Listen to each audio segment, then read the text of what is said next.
스포일러 많습니다. 욕설 간혹 있습니다.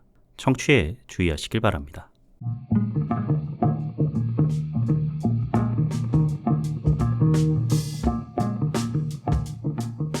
콘텐츠 대홍수 시대. 요즘 뭐 보시나요? 전 이거 봅니다. 요즘 뭐 봄, 난 이거 봄 32번째 에피소드 시작합니다. 안녕하세요. 요즘 뭐 봄, 난 이거 봄, 요봄 난봄 진행자 롤린스입니다. 추석 잘 보내셨습니까? 가족들과 옹기종기 모여 근황도 묻고 덕담도 나누고 슬슬 할 얘기 떨어질 즈음엔 큰아버지께서 쓱 윤석열이가 나라를 망치고 있어 라고 운을 띄우시면 음주운전 저질렀던 이재명이 보단 낫죠? 라고 둘째 고모께서 맞받아치시고 법인카드로 7만원어치 긁은 여자가 예정을 박절하지 못해 300만원짜리 명품백 받은 여자보다 낫죠? 라고 셋째 고모부가 거들라 하면 종북 좌파가 그리들 좋으세요? 라고 둘째 고모부가 화답하는 화목한 추석 풍경 맞이하셨는지 궁금합니다. 극장 나들이도 하셨나요? 저는 못했는데 역시 한국 극장가의 추석, 설날 같은 명절이 대목은 대목인 게 확실한 듯 합니다. 19일에 발표된 영화관 입장권 통합 전산망에 따르면 이번 추석 연휴 닷새간 14일부터 18일까지죠. 극장에서 영화를 본 관객은 총 466만여 명입니다. 이는 지난해 추석 연휴 엿새간 관객 수 311만 명보다 대략 50% 증가한 규모인데 466만여 명 중에 400만 명에 달하는 393만 명이 베테랑2를 봤습니다. 같은 기간 극장을 찾은 전체 관객 수의 85% 정도에 해당하는데 그러니까 관객 10명 중 8, 9명은 베테랑2를 본 셈이죠.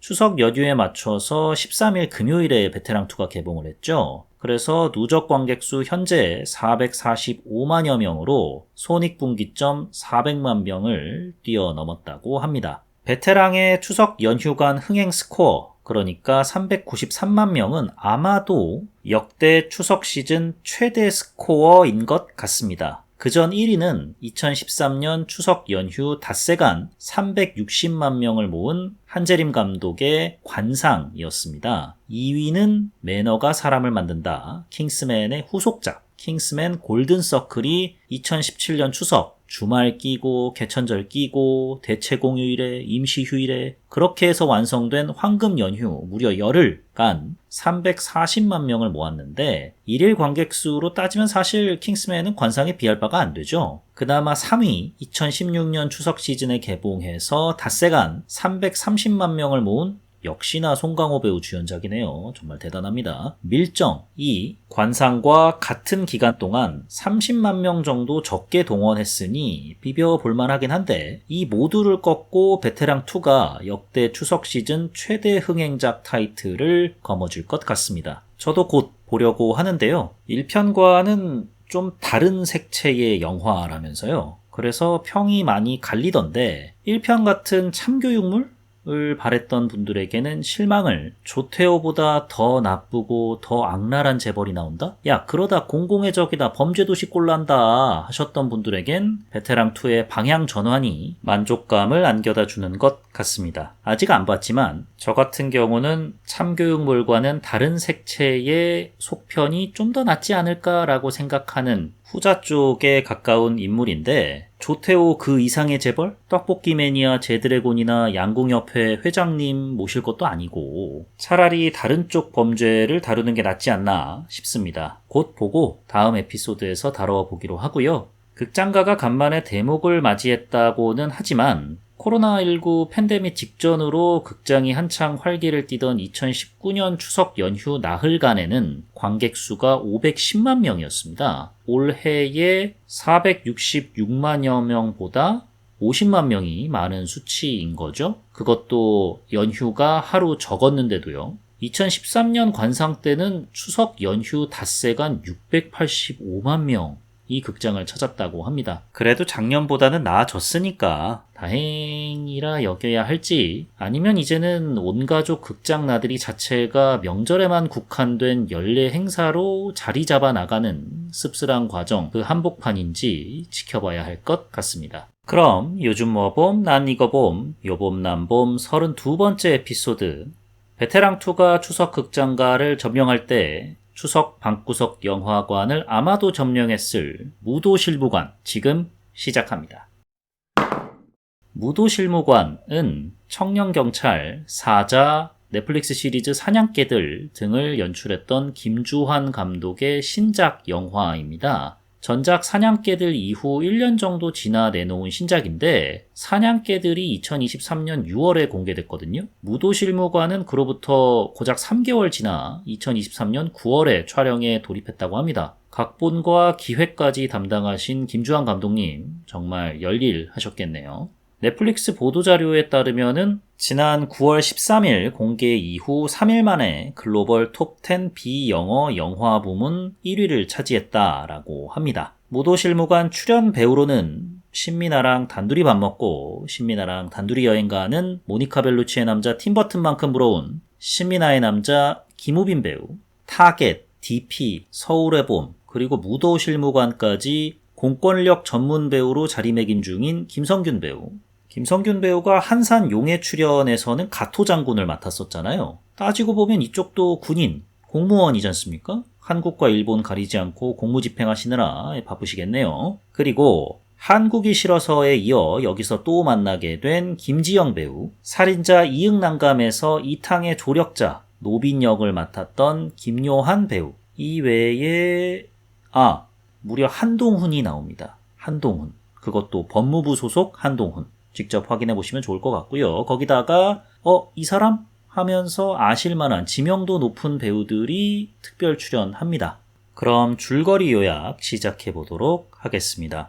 영화는 김우빈 배우가 맡은 무도실무관의 주인공 이정도의 일상을 비춰주며 시작합니다. 정도는 우리 주변에서 흔히 볼 수 있는 20대 중반 청년입니다. 친구들과 3355 모여 놀러다니고 게임하고 지내는데, 이런 정도에게 있어서 가장 중요한 가치는 바로 재미입니다. 재미있다? 그럼 렛츠고! 하고 보는 거죠. 그렇다고 막 나가는 망나니 아들놈이냐? 그렇지 않고요. 밤에는 또 아버지가 운영하는 치킨 가게, 먼치킨 가게 상호명이 의미심장하죠. 배달일 도와드리면서 하루하루를 보냅니다. 여기까지는 언급드렸듯이 우리 주변에서 흔히 볼 수 있는 청년인데, 재미를 중요시하다 보니까 운동 매니아예요. 운동 능력도 출중해서 온갖 무술에 통달해 있습니다. 유도 3단, 검도 3단, 태권도 3단, 합의 9단. 이런 정도가 평소처럼 아버지가 맛나게 튀긴 치킨을 손님에게 배달하고 있었는데, 웬 남자 2명이 피 튀기게 싸우고 있어요. 딱 봐도 경찰처럼 보이는 사람이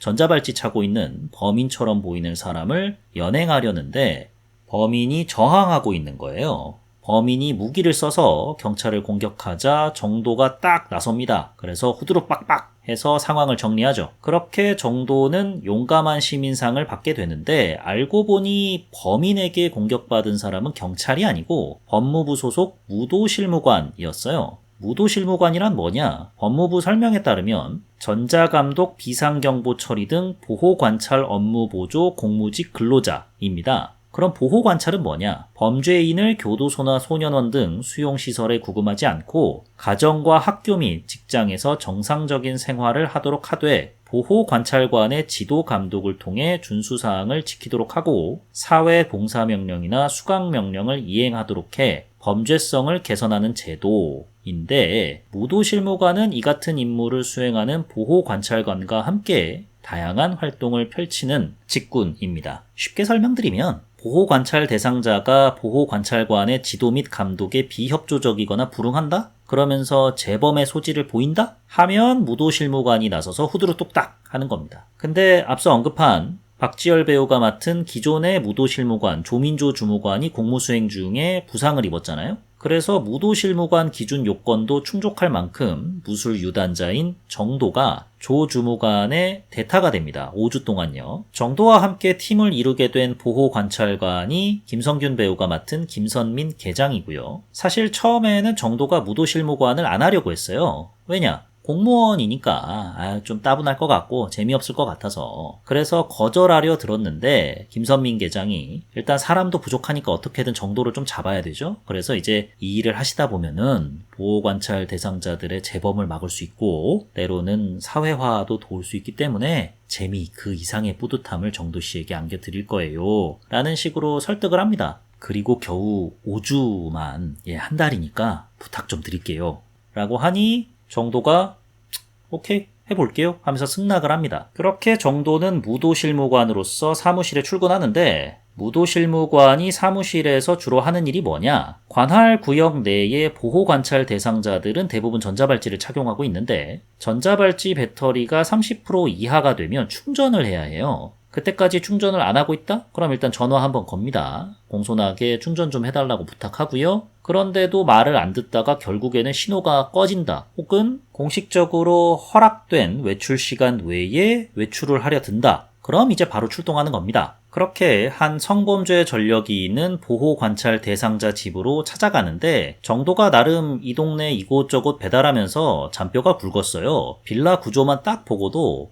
여기가 201호고 저기가 202호다라는 거를 대번에 알아차립니다. 그리고 게임으로 다져진 지식 덕분인지 집 외관의 방범창 유무만 보고도 탈출로를 파악해내는 재능을 발휘합니다. 그렇게 보호관찰 대상자 집으로 쳐들어가니까 아니나 다를까 이 야발놈이 또 개벌은 남 못 주고 나쁜 짓을 벌이려던 거예요. 바로 도망치는데 정도 예상대로 착착 도망칩니다. 정도가 가뿐히 제압하고 오 뿌듯한데? 이게 바로 무도실무관이 하는 일? 하면서 무도실무관의 직업에 점차 매력을 느끼게 됩니다. 하지만 무도실무관이라고 해서 무력발휘만이 일의 전부는 아닙니다. 묵묵히 사회화 과정 중인 보호관찰 대상자가 주변의 냉담한 시선에 물리력을 동원한 푸념을 늘어놓을 때는 더 큰 일을 막고자 길거리 한복판에서 상담사가 되기도 하고요. 또 반대로 천하의 개쌍놈이 출소한 후에도 또 개쌍놈 짓을 하는 거를 현장 적발해서 제압하려 들면 괜히 정도를 도발해서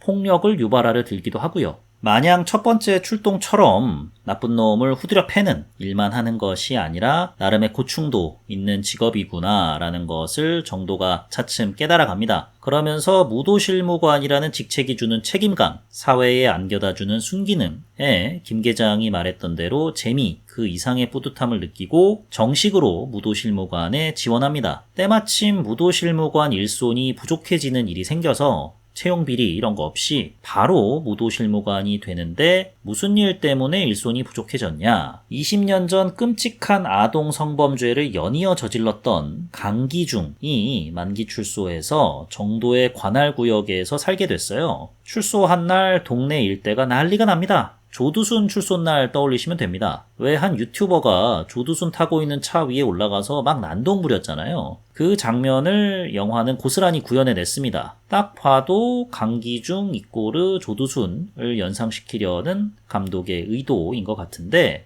온 사회에 이목이 집중되어 있는 만큼 당분간은 강기중 전담 보호 관찰팀이 필요하게 됐습니다. 거기에 배정될 인원이 필요한데 현재 인력으로는 그렇게 전담팀까지 만들기가 쉽지 않은데 싶었는데 그때 정도가 저 무도실무관 정식으로 지원하고 싶습니다 라고 하니까 김 계장이 야 잘됐다 해가지고 김 계장과 정도가 강기중 전담 보호 관찰팀으로 배정이 됩니다. 그렇게 강기중을 전담 마크에서 관찰하는데 강기중이 보호 관찰 대상자이긴 하지만 가택연금 대상자는 아니니까 제한된 시간만큼 외출이 가능합니다. 그렇게 강기중이 외출을 하는데 으슥한 곳에 주차되어 있는 차에서 누군가를 만나요. 누구를 만나냐면 조주빈 같은 놈입니다. N번방을 만든 희대의 쓰레기죠.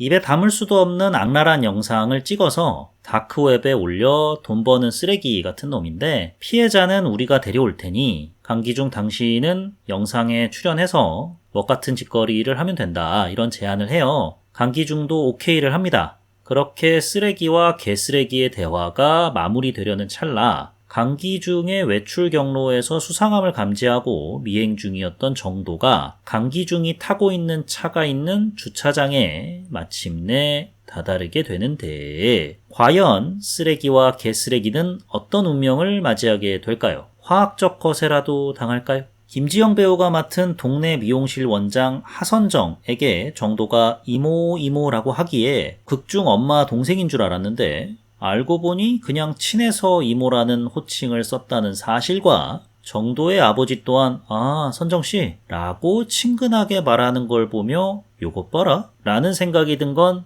저뿐이었을까요? 지금 너뿐이야 라고 댓글 남겨주시거나 movieqizbang@gmail.com으로 의견 남겨주시면 되겠습니다. 영화는 알아서 넷플릭스로 보시고요.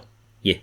그럼 무도실무관을 보고 제가 느꼈던 좋았던 점과 아쉬웠던 점에 대해서 얘기 나눠보도록 하겠습니다. 먼저 좋았던 점. 초반 전개가 상당히 빠릅니다. 직진이에요, 그냥. 영화 시작 5분 만에 정도가 무도실무관이 됩니다. 왜 아빠랑 단둘이 살고 있는지, 엄마는 어디 갔는지, 남모를 아픔이 과거에 있었던 건 아닌지, 그리고 어떻게든 그 과거를 이겨내 보려고 노력하는 정도의 현재, 일상 모습, 이런 묘사 따위가 전혀 없습니다. 김주환 감독의 전작 중에 사자에서 이런 식의 서사를 택했다가 대차게 망했죠. 반면교사 삼으신 거 아닌가라는 생각이 들 정도로 영화 시작하고 진짜로 5분 만에 바로 무도실무관이 돼요.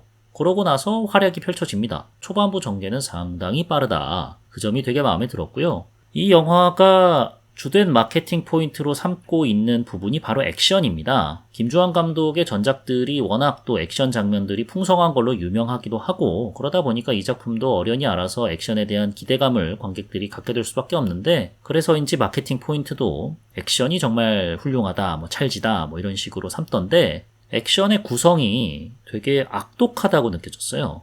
근데 한편으로는 영리하다라는 생각도 들었습니다. 찌르고 때리고 꺾는 기본적인 액션 구성 자체는 우리가 흔히 봤던 그런 내용들이에요. 그런데 주인공이건 빌런이건 싸울 때마다 때린 부위 또 때리고 찢어진 부위를 후벼 파고 이런 장면들을 연이어 보여줍니다. 그렇다고 표현 수위가 대단히 높냐? 소우 시리즈를 보는 거 아니야? 그렇진 않아요. 근데 때린데 또 때리는 게 얼마나 아픕니까? 방금 전에 정도가 부상 입은 곳을 악당이 막 짓누르고 거기를 또 때리려고 하고 이러니까 보는데 제가 더 괴롭더라고요. 근데 사실 별거 아니잖아요. 관객 입장으로서는 훨씬 더 액션에 몰입하게 만드는 요소니까 참 이 감독 악독하긴 한데 영리하게 액션 구성을 짰네 라는 생각이 들었습니다. 그리고 극 중에서 주인공 정도가 구사하는 액션들이 정도가 무술 유단자잖아요. 태권도, 유도, 검도 유단자인데 이 세 가지 무술을 적극적으로 활용을 해서 액션 장면을 채워놨습니다. 김주환 감독의 특징이기도 하죠. 특정 무술 유단자가 늘 주인공으로 나오고 그 주인공이 통달해 있는 무술을 적극적으로 액션 장면에 활용합니다. 무도실무관에서도 마찬가지고요. 기본적으로는 태권도를, 체격이 큰 상대를 만났을 땐 유도를, 손에 무기를 쥐고 있을 때는 검도를 활용해서 상대방과 대적하고 제압을 합니다. 이런 부분이 주인공의 설정을 그냥 무늬만 갖다 놓은 건 아니구나 라는 인상을 팍팍 관객들에게 안겨줍니다. 그런데 여기서 정도가 통달한 무술이 세 가지잖아요. 그러다 보니까 김우빈 배우가 김주환 감독의 전작에 나왔던 남자 배우들 강하늘, 박서준, 우도환, 이상희 이런 배우들보다 더 배로 고생했겠다라는 생각이 들더라고요. 왜냐하면 사자에서는 박서준 배우가 맡은 역할이 MMA 선수거든요. 그리고 사냥개들에서는 주인공이 복싱 선수 출신이죠. 청년경찰은 무술 유단자까지는 아닌데 유도 기반 실전용 호신술이라고 할까요? 이런 거를 배웠다가 나중에 활용하는 장면이 나오죠. 이렇듯 한 종목만 파고들었던 과거 작품과는 달리 이번에는 유도, 검도, 태권도까지 무려 3종목인데 이를 모두 연마하고 액션 장면에 녹이느라 고생했을 김우빈 배우에게 절로 박수가 쳐지더라고요. 그런데 이제 문제는 김우빈 배우가 고생을 했겠다라는 생각이 들 뿐이지 그로 인해 범죄도시 마석도라는 캐릭터가 각인된 것처럼 이정도라는 캐릭터가 저에게 있어서 각인됐고 그만큼 빛나 보였고 멋있어 보였느냐? 그건 아니었거든요. 왜 그런지는 추후 아쉬웠던 점에서 설명드리기로 하겠습니다. 마지막으로 좋았던 점은 무도실무관이라는 존재를 대중이 알게 됐다는 점입니다. 넌 무도실무관이라는 존재도 몰랐어? 이런 멍청한 자식 하시면은 멍청하다고 고백해야 될 것 같습니다. 무도실무관이라는 직군 자체를 몰랐어요. 그런데 이제 이런 류의 영화들, 우리 사회 곳곳에서 꾸준 일을 마다 않고 수행하고 계시는 영웅이란 칭호를 써도 모자람이 없는 분들을 소개해주는 영화 덕분에 오늘도 감사를 드릴 수 있게 이 영화가 만들어졌다는 점은 정말 이 영화를 보고 제가 얻은 가장 큰 소득이 아니었을까 싶습니다. 이런 소득을 뒤로 한 채 이 영화를 보고 제가 느꼈던 아쉬웠던 점에 대해서 말씀을 드려보자면 이건 김주환 감독 작품의 특징이라면 특징이고요. 단점이라면 단점인데 저는 이게 개선되어야 된다고 생각을 꾸준히 해왔거든요. 근데 이 감독님은 그럴 마음이 없으신 것 같아요. 그래서 저에게는 너무나도 큰 아쉬웠던 점으로 다가왔는데 들으시는 분들께서는 좀 생각을 달리 하실 수도 있을 것 같습니다. 뭐냐면 김주환 감독님은 영화적인 재미를 구현하는 것보다 고생한 배우들의 노고를 보답하는 데에 연출의 포인트를 맞춰 놓으시는 것 같아요. 제가 왜 이런 생각을 하게 됐냐면 청년경찰 때부터 사자 그리고 사냥개들 쭉 이어져 온 이런 김주환 감독표 액션 영화들의 공통점이 뭐냐면 액션 장면을 풀샷 위주로 구성합니다. 그래서 영화적인 재미가 떨어져요. 왜 풀샷을 많이 잡느냐? 배우가 열심히 무술 연마했다는 걸 보여줘야 하니까. 물론 풀샷을 딱 보여주면 잡히자마자 배우의 전신이 쫙 나오니까 지금 태권도 스텝, 유도 엎어치기 하려는구나 라는 걸 바로 알게 됩니다. 사냥개들 같은 경우도 바로 이제 권투 자세로 들어가지 않습니까? 이런 것처럼 배우들이 얼마나 노력했는지 관객들이 대번에 알아차릴 수는 있어요. 그 풀샷을 보면. 여기까지는 뭐 괜찮아요. 근데 또 김주환 감독 액션 영화의 공통점 중에 하나가 1대 다 혹은 주인공 팀 vs 다수의 액션 장면이 무조건 나오거든요. 여기서부터 풀샷 일변도 화면 구성에 문제점이 노출이 됩니다. 배우의 노고를 보여주고픈 마음에 풀샷을 적극적으로 활용하세요. 그러면 이제 좋게 말해서 현실감은 있어요. 왜냐하면은 제가 그런 싸움을 현장에서 본다고 생각을 해봤거든요. 그러면 이 영화나 사냥개들이나 혹은 사자나 거기서 나온 싸움 장면처럼 보일 것 같아요. 무슨 본 얼티메이텀이나 존윅처럼 내 눈에서 알아서 후두루 뚝딱 편집되진 않겠죠. 핸드헬즈 쓰고 막 그러진 않겠죠. 근데 이 말이 곧 무슨 뜻이냐? 영화적 재미가 없다는 거예요. 배우가 열심히 노력해서 무술 연마했다지만 결국 영화적인 쾌감을 안겨다 줘야 되지 않습니까? 한 방 딱 내질렀을 때 온갖 편집을 가미해서 다양한 앵글을 시도해서 영화적인 쾌감을 안겨다 줘야 하는데 그러지를 못해요. 청년경찰에도 다수랑 맞짱 뜨는 장면 나오고 사자에서는 박서준이 우도환이랑 다이다이 붙기 전에 클럽 한복판에서 원테이크로 우도환 쫄따구들이랑 붙는 장면 나오거든요. 제가 그 장면 보면서 정말 놀라움을 금치 못했습니다. 일단은 쭉 풀샷이고요. 카메라가 중앙에 있는 박서준을 빙빙 돌아요. 그러면 악당들이 한 명씩 박서준한테 앵기다가 사자 보신 분 아실 겁니다. 박서준이 불꽃 펀치 쓰면서 무찌르거든요. 그런데 박서준의 위치가 중앙에 고정돼 있으니까 되게 답답해요. 횡이든 종이든 뭐 움직여야 역동성이 살 텐데 없어요 그런 거. 이게 150억 원짜리 영화인가? 클럽 대관료에만 100억 원을 썼나? 라는 생각이 들 정도로 어이가 없었는데 더 가관인 거는 이제 악마 우도환이랑 최후의 결전을 벌이지 않겠습니까? 거기서 박서준이 슈퍼 각성을 해가지고 마더파더 홀리 불꽃 펀치를 우도환한테 막 써요. 이것도 풀샷이야. 우리 서준이, 우리 도환이 여러분 이만큼 액션 준비했습니다. 액션 스쿨에서 피똥 쌌다. 내가 봤다. 여러분도 보셔야 한다. 이거예요. 아니 감독이 배우를 아끼고 사랑할 순 있지만 어디까지나 오브제로서 영화의 재미를 우선가치로 둬야지 이게 무슨 올림픽도 아니고 왜 이리 풀샷을 좋아하시는지 참 모르겠는데 범죄도시 마석도 액션을 보면 한 번 내지를 때마다 대포 소리 뻥뻥 나는 등 이제는 슬슬 뇌절로 치닫기는 하지만 쾌감이 있긴 있단 말이죠. 근데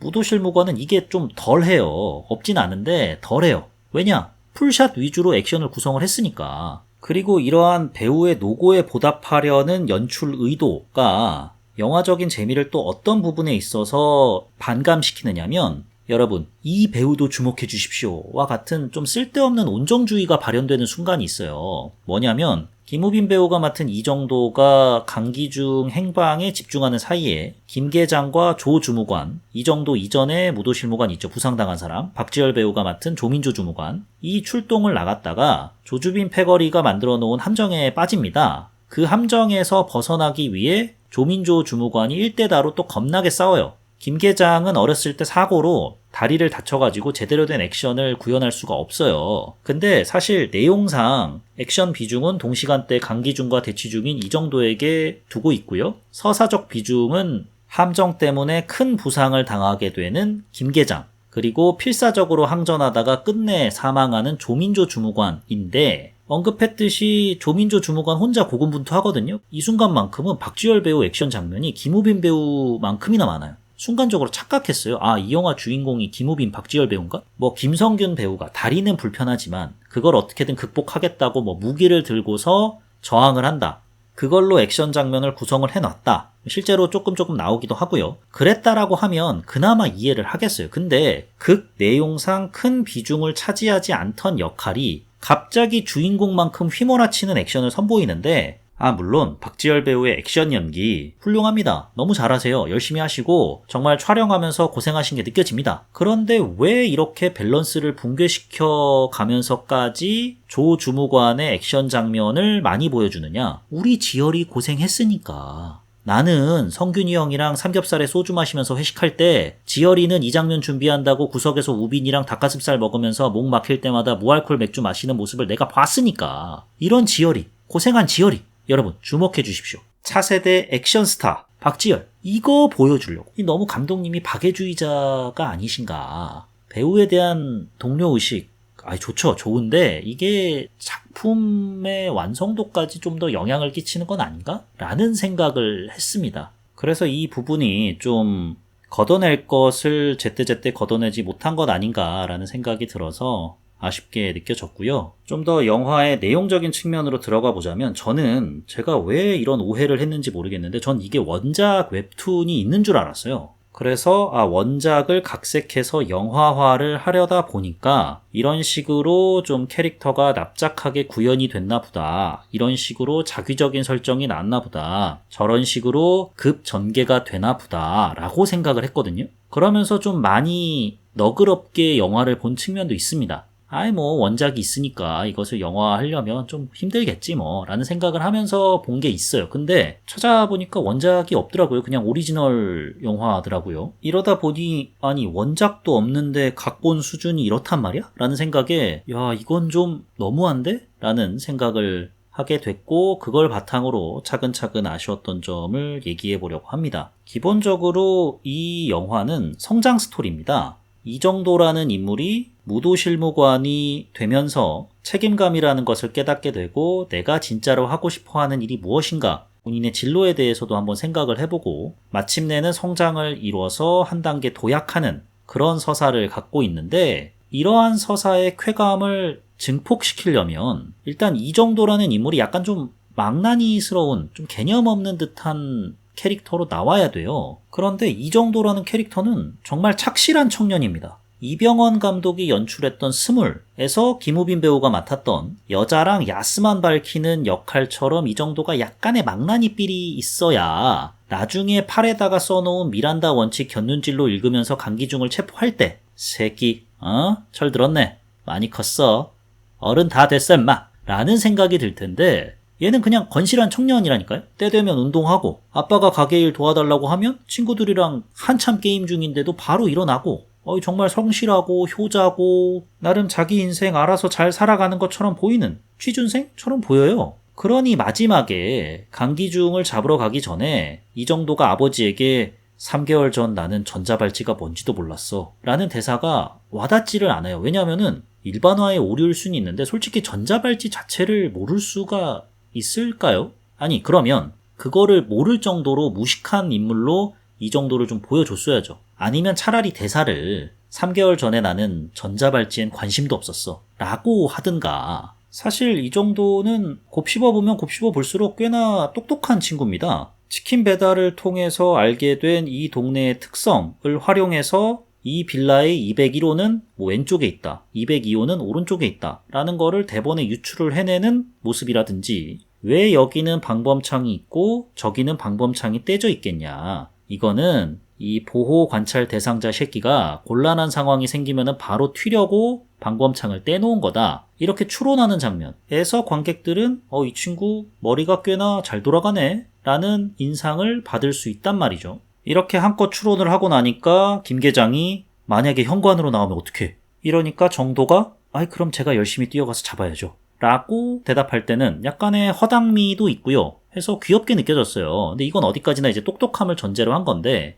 캐릭터가 나름 기민한 사고를 하는 인물로 그려지다 보니까 성장을 했을 때 이게 느껴지는 감정의 층이랄까요? 뿌듯함이랄까요? 곁에서 지켜봄으로써 나도 저 캐릭터와 함께 성장한 것만 같은 그런 동지의식 같은 것도 안 느껴지고요. 그냥 저 성장은 원래부터 이루어져 있는 것 같아 라는 인상을 안겨다 줍니다. 따라서 성장 영화로서 캐릭터의 설정이 살짝 잘못되지 않았나 라는 생각을 하게 됐습니다. 그 다음에 아쉬웠던 점은 이 영화가 무도실무관을 꺼내 들고 초반 5분 만에 무도실무관 서사로 바로 직진을 하긴 하는데 중후반부로 넘어가잖아요. 그러면 결국에는 사적 제재물이 돼버려요. 모범 택시나 비질란테나 이런 소위 말하는 다크 히어로물로 장르가 사실상 전환된다 봐도 무방합니다. 왜냐하면 일단 초반과 후반의 파트너가 바뀌어요. 초반에는 확실하게 보호관찰관인 김성균 배우가 맡은 김 계장과 함께 여기저기를 다니면서 활약하는 모습을 보여줍니다. 그러다가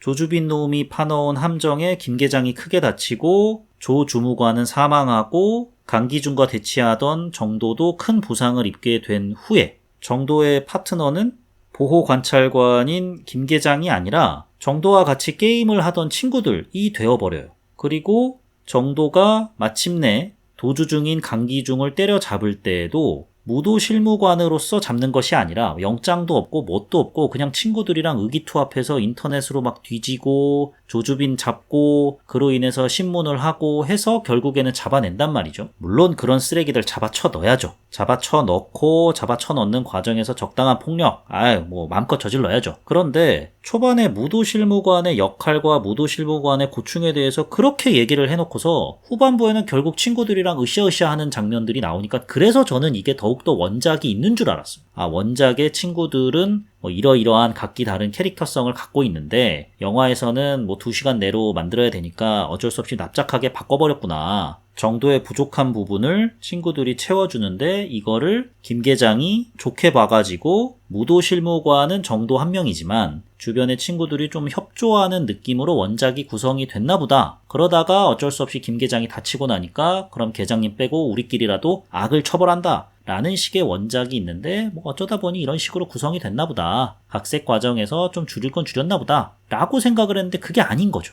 그게 아니고 아예 파트너가 바뀌어버리고 김성규는 사라져버리고 초반에는 그냥 고기만 얻어먹던 친구들이 갑자기 이제 정도와 함께 정의의 사도가 되는 거잖아요. 그러한 전개를 위해서 또 억지 설정들이 정말 많습니다. 일단 첫 번째는 이 영화에 경찰은 없는 존재예요. 그냥 없어요.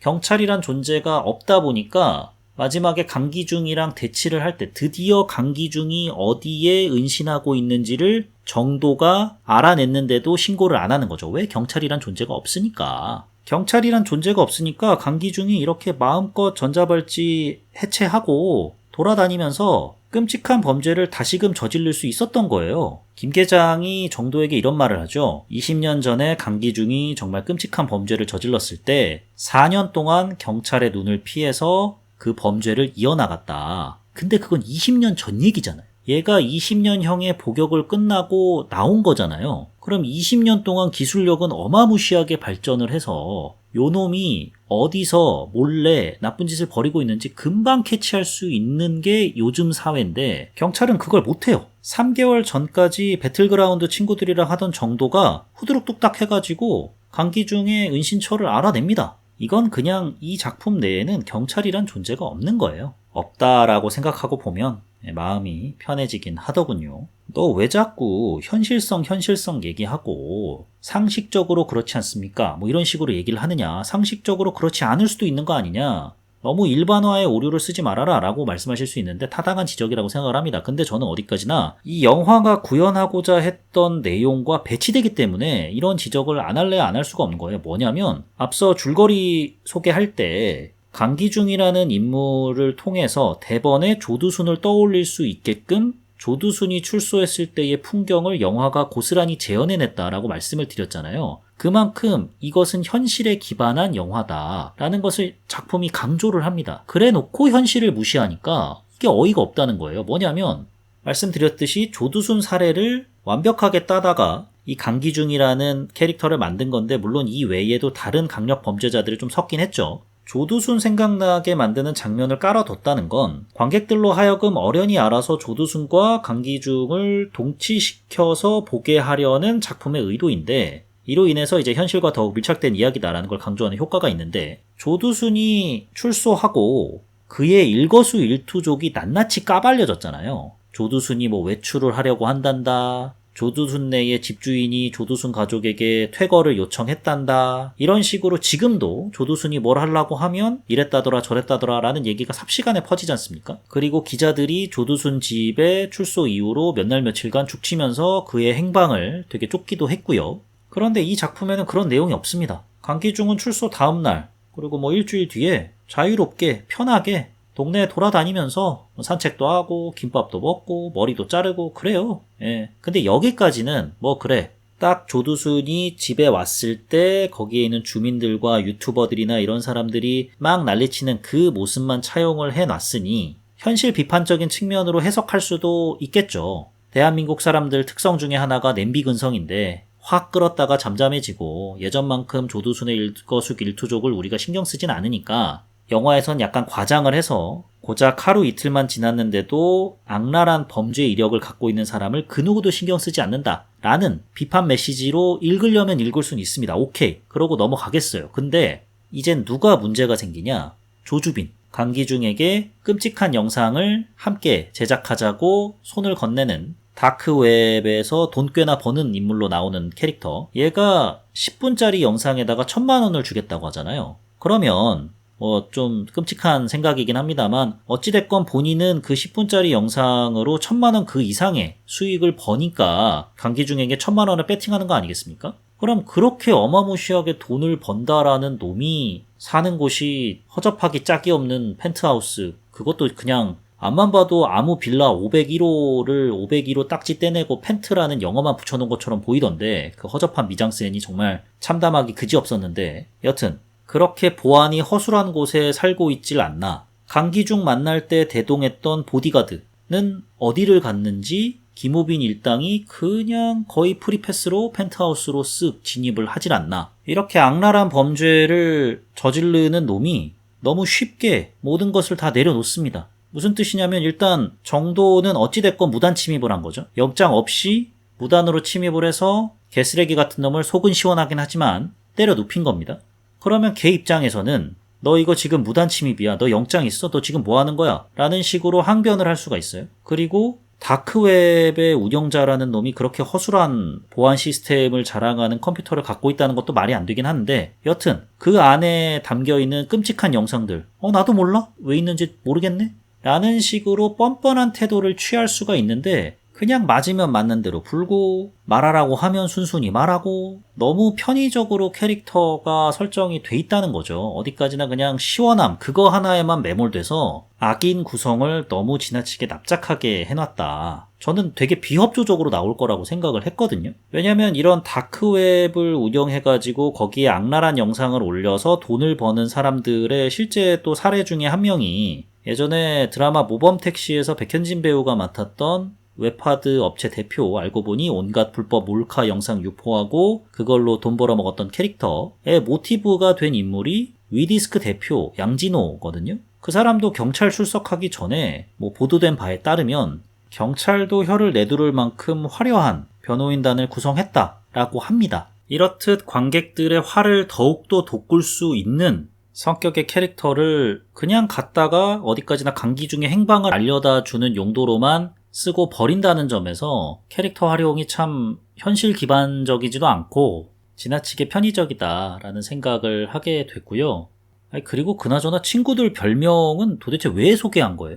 작가 준비생 한 명 있고 절대 화를 안 내는 친구가 한 명 있고 김요한 배우는 여기서도 살인자 이응난감처럼 기술 담당인데 기술 담당 김요한 빼고 다른 두 명이 하는 일이 뭔지 모르겠어요. 작가 지망생이라고 해가지고 무슨 치밀한 알리바이를 걔가 꾸며낸 것도 아니고 절대 화를 안 내는 친구가 나오는 이유, 또 얘도 화를 낼 만큼 조주빈 패거리가 악랄한 짓거리를 벌이고 있다라는 거를 보여주려고? 너무 그거는 유치한 작법인데, 아니, 그리고 따지고 보면은 기술 담당 김요한도 차량 등록증 같은 거 확인할 때는 갑자기 형한테 물어볼게 하더니 중고차 딜러 같은 형이 등장하잖아요. 뭐야 이건? 이런 생각을 하면서 본 거죠. 그래서 원작이 있나 보다. 저 형도 원작에 나오는 캐릭터인가 보다 라는 생각을 했던 건데, 정도는 왜 별명이 설사인지도 모르겠고, 찾아보니까 김우빈 배우 말로는 영화에서는 빠졌는데 어머니를 일찍 여인 정도가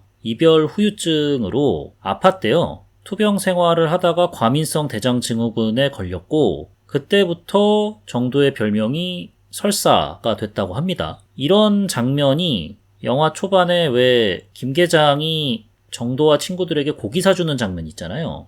거기서 얘기를 다 했대요. 근데 씬이 좀 길어지다 보니까 편집이 된 거라고 하는데 뭐 대단한 이유는 없었네요. 여튼 이런 친구들 캐릭터 굳이 없어도 됐는데 나와도 김요한 배우가 맡은 기술 담당 역할 정도만 나왔어도 됐는데 왜 이렇게까지 많은 캐릭터를 등장시키는 것인가. 마지막으로 아쉬웠던 점은 이 영화가 관객들에게 전하고 싶은 메시지가 온전히 하나로 규합되지 못하고 산발적인 데다가 금방 휘발된다는 겁니다.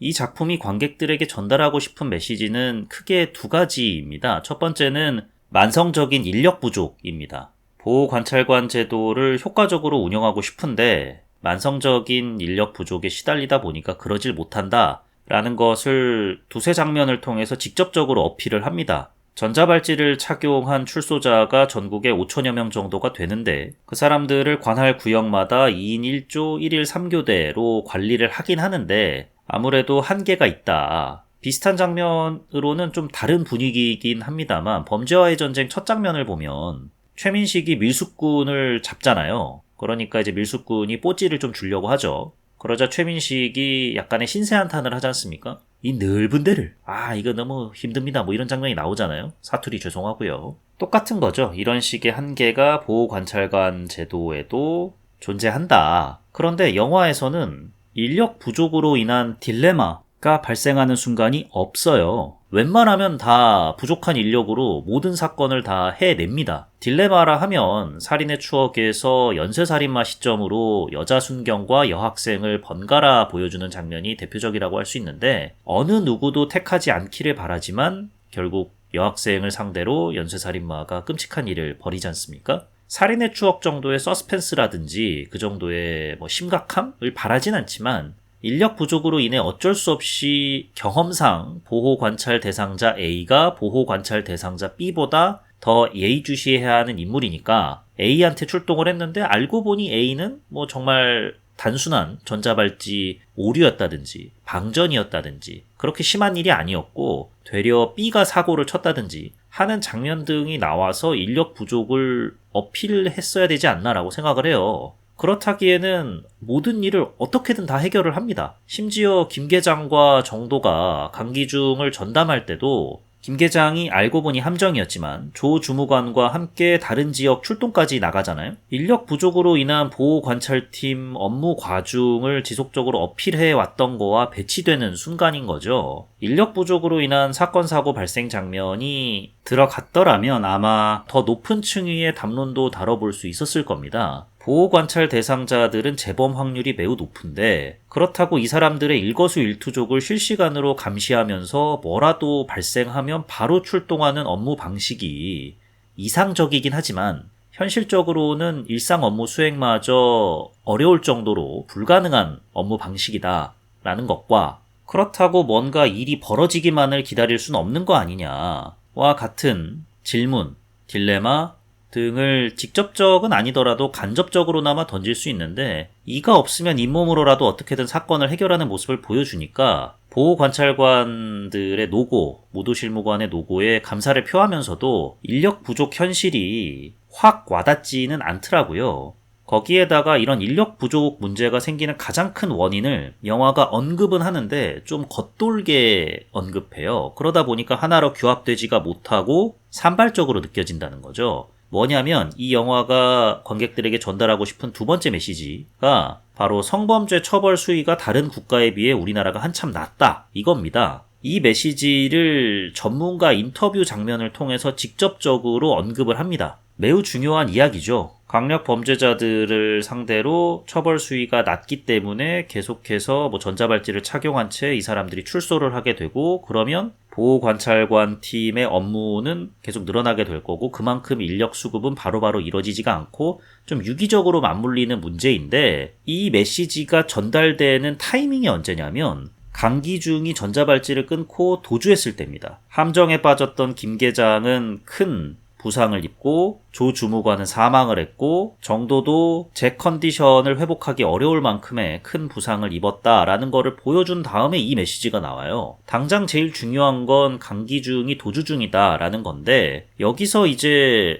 성범죄 처벌 수위가 다른 나라에 비해서 우리나라가 낮습니다 라는 메시지가 나오니까 약간 겉도는 거죠. 강기중의 20년 전 범행에 대해 설명하는 권일용 교수 장면이 있거든요. 특별 출연하십니다. 이분이 범행에 대해서 설명을 한 다음에 이런 일을 저지르고도 고작 20년형에 그쳤다는 게 참 암담합니다. 미국 같은 경우는 다른 나라 같은 경우는 몇 년형인데 참 씁쓸하네요. 처벌 수위 조정에 대한 심도 깊은 논의가 필요한 시점입니다. 이런 식의 언급을 했더라면 그런 대사를 넣는 게 더 낫지 않았을까, 자연스럽게 이어지지 않았을까라는 생각을 합니다. 메시지의 중요성에 비해서 이 전달 방식이 좀 아쉬워서 언급드려 봤습니다.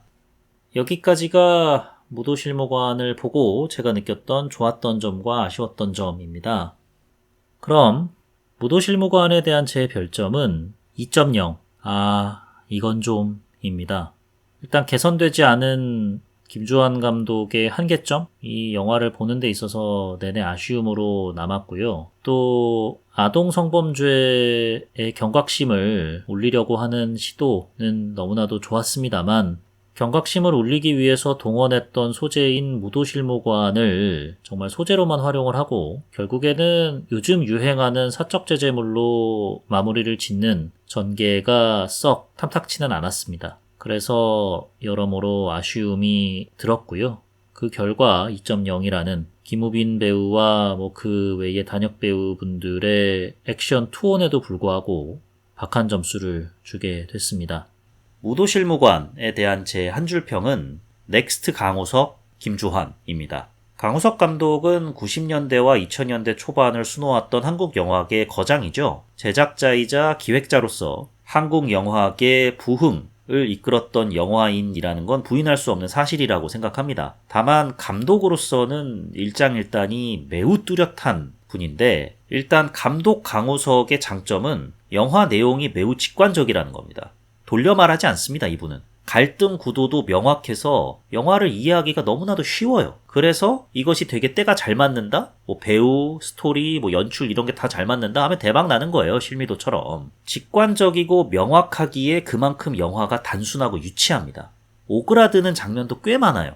또 감독 인생 내내 미장센이 아쉽다라는 평가를 정말 많이 들어오셨죠. 김주환 감독에게서도 감독 강우석의 모습이 저는 어렴풋이 느껴졌습니다. 특히 미장센 부분은 강우석 감독의 재림으로 봐도 무방해요. 오그라드는 부분 또한 좀 닮아 있는데, 김주환 감독 영화들의 특징 중에 또 하나가 뭐냐면 우선 주인공들의 구성 자체가 남성 버디몰입니다. 일단 청년경찰 박서준 강하늘이 진한 우정을 다진다 이런 내용이고, 사자 같은 경우도 박서준, 안성기 이 두 남성이 나와서 안성기 배우가 맡은 역할이 신부님이긴 합니다만 박서준 배우와 극중에서 유사 부자 관계를 형성하죠. 그리고 사냥개들, 또 우도환, 이상희 두 명 간의 또 진한 우정을 다루고 있고요. 이번 작품도 김우빈 그리고 김성균, 나아가서 김우빈의 친구들과 김성균 간의 관계를 그 고기 먹는 장면에서 진하게 다지려고 시도를 하는데 그 부분들이 이런 거를 시도를 할 때마다 좀 오그라들어요. 유치하고. 갑자기 뭐 형이라도 불러도 되겠습니까? 아니 뭐 뭘 했다고 갑자기 형이라고 불러. 이런 부분이 좀 어이가 없긴 한데 이런 묘사를 김주환 감독이 되게 좋아하는 것 같아요. 심지어 액션이 전혀 가미되지 않은 멍뭉이라는 영화에서도 차태현, 유연석 남성 버디물입니다.